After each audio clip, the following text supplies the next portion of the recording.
Oh, okay, this is actually an interesting one. So this is a clip where he's talking to a bunch of thoughts.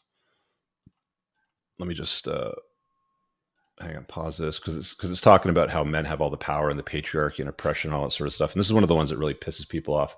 And by the way, if you're watching this still on my old channel at Entrepreneurs in Cars, the Unplugged Alpha podcast is on its own channel. I've dropped the link in the description. I've dropped it in the live chat. I'm going to kill the feed on the Entrepreneurs in Cars channel right now. So head over to TUA, the Unplugged Alpha on YouTube, and subscribe there. And that's killed. Done. All right. Because I still get like DMs and emails from people going like, where do I find your podcast? I can't find it anymore on the channel. It's like, okay, well, I'll keep doing this until I stop getting those emails, maybe the DMs, and then it'll sink in. But it is what it is, right? So let's throw this one up. So this one is the Chrome tab, equality and equal rights one. So let's throw this up here. And let's get some volume. If you guys can't hear this, let me know in the chat, but I'm turning it right up, so you should be okay. Power. Because women hang on, why is this playing? Confuse this very often. They talk about the fact that men have all the power, men make all the money, men are in charge, and we oppress women. Let me make something very clear to you. Okay. Firstly, you're confusing 1% of men with all men. The majority of men have no money, no power, no sex from their wife, Facts. No fucking chance in court. They can't even keep their house. They won't get to see their kids, and they don't. So most men, their life sucks. So it's not wrong.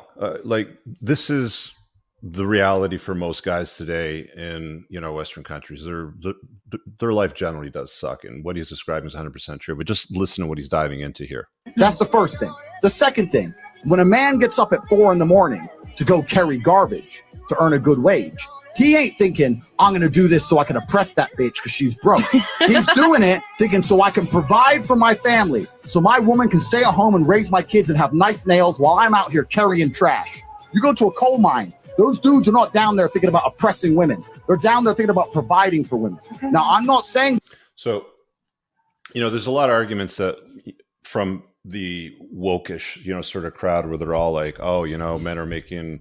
For every dollar a man earns, a woman makes like 75 cents or whatever. And it's like every single entrepreneur that you talk to be like, if that was the case, then I would only hire women. So it's truthfully not the case because their hiring practices don't reflect that narrative that women get paid less than men. They just don't. I mean, the argument is moot because what ends up happening is women end up choosing jobs that generally pay less because they either work less hours or they don't require the same level of risk. Like, a guy working in a coal mine is more risky than working in a children's nursery, for example. Like the worst that's going to happen is you're going to have to change a shitty diaper or a kid throws up on the floor, right? That's the worst. Whereas a coal mine, the whole thing can fucking collapse on your head. You can die, or you're going to end up with some respiratory, disease and die at like 45 years old or something like that. You see what I'm saying, right? So what he's saying is like factually and true about the reality of what most men take on. They're not trying to oppress women. They're actually trying to provide for their families. But, there's this new narrative where it's like, women think that serving a man at home is oppressive. So they'll go and get a degree, put it on a wall, frame it in mahogany with little letters after their name, and then go and work for a man and serve him instead, right? It's like, where's the logic in that, right? It just doesn't make a lot of sense. But anyway, we'll finish this off.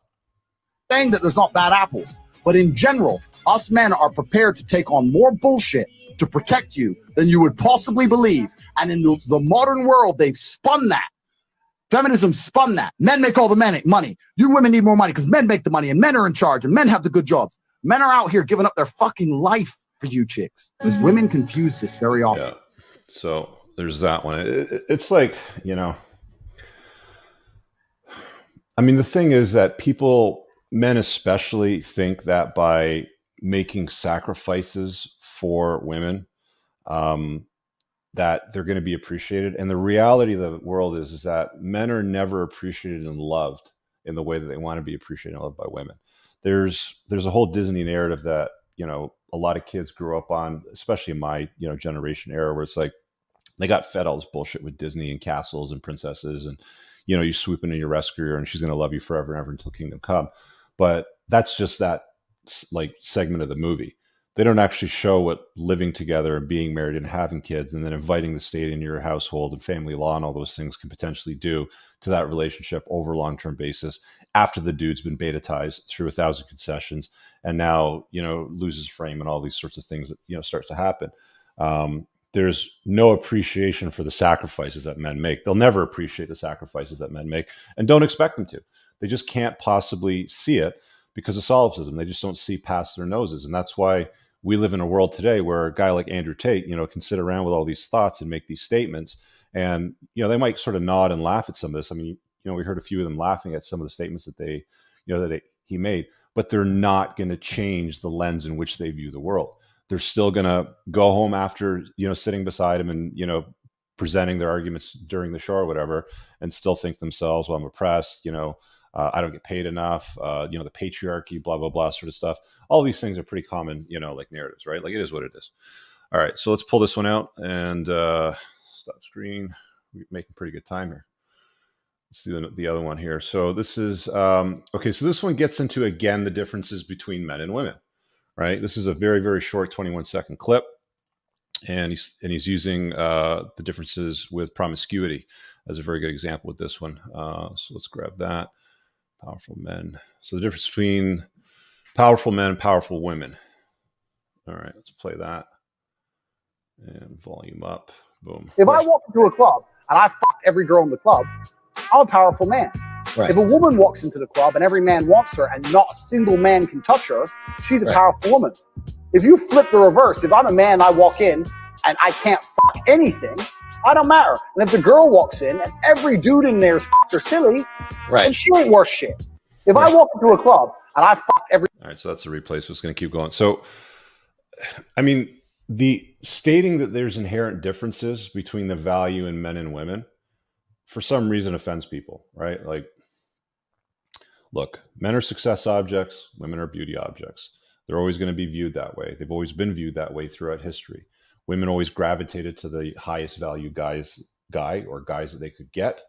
And men would take on, these women when they expressed interest in them, as long as they were beauties that they were interested in. There's never been a time in history, even to this day, even to this day, there's no guy that'll be like, oh yeah, look at the degree on her. Check out that degree as she walks away. That's hot, sort of thing. They just don't, right? Guys don't do that. They're looking at her other assets, if you will. You see what I'm saying, right? So, when it comes to the whole conversation around, promiscuity, guys are generally disgusted by promiscuous women, whereas women are not generally disgusted by promiscuous men. They may not like it. They may not be ideal for long-term mate selections if they want to raise a family, because parental investment is something that they're going to be concerned with, right? Like they want the guy to stick around to help raise a kid and provide resources, because that's what family law steps in and takes care of right now for, women, the way it's been written. But it's a fact of life. Like, where's the lie? Again, is anybody in the comments there telling me that there's a lie that we're dealing with here? Because I'm not seeing it yet. So, you guys let me know. Hey guys, I really hope that you enjoyed that short clip. If you did, consider supporting the creation of content by checking out my supplement line. Pinned in the top comment below of this video in the comments, there's a link to the unpluggedalpha.com/shop. When you click through, you'll be able to land over here, and the entire lineup is broken down by category that it performs best in: estrogen metabolism, fat burning, your foundational essentials for health, immune health, performance, and testosterone support. If you check out with coupon code ALPHA10, you'll get 10% off on your first order. There's also the option to use the subscribe and save model, where regular shipments will be sent over to you on a regular basis, and that gives you a little bit of a discount, and your supplement facts are always broken down over here. Thanks for watching. I hope you guys have an awesome day. And again, check out that link. It's pinned in the top comment below in this video. Peace out.